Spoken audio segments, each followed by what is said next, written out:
Любую машину возьми на улице, наверное, больше у всех, ну, как бы люди проезжали. Но вот за рулем буханки, это, конечно, ну, как бы повод для гордости, наверное. Тесная, с минимальными удобствами, но такая родная, звучит фантастически. Но эта трудолюбивая буханка возвращается с кругосветного путешествия. В каждой стране, когда мы приезжаем в какую-то страну, мы сразу клеим флажок.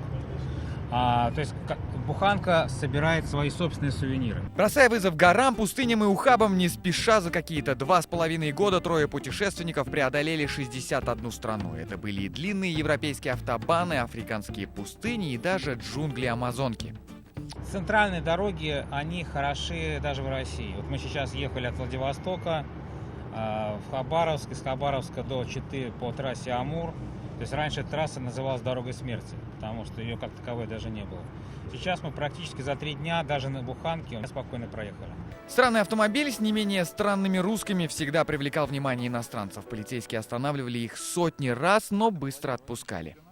Я сделал такие календарики. Более того, когда я начал дарить эти календарики, ну, во-первых, это сработало. То есть все, сразу вообще эффект был потрясающий. Там все, спасибо, отпускали. И вправду 87 958 километров проехал этот автомобиль за 2 года. Кстати, участники экспедиции как раз и ставили перед собой задачу проверить, сможет ли российский автопром преодолеть такое большое расстояние. Сегодня необычная кругосветка близится к завершению. Осталось последние 1000 километров. И когда выносливая буханка прибудет в Москву, путешественники планируют подать заявку в Книгу рекордов России. Ленар Гинатуллин, Данил Филатов, ТНВ, Казань. Смотрите все новости дня, программы и фильмы в наилучшем качестве на YouTube-канале ТНВ. Подписывайтесь.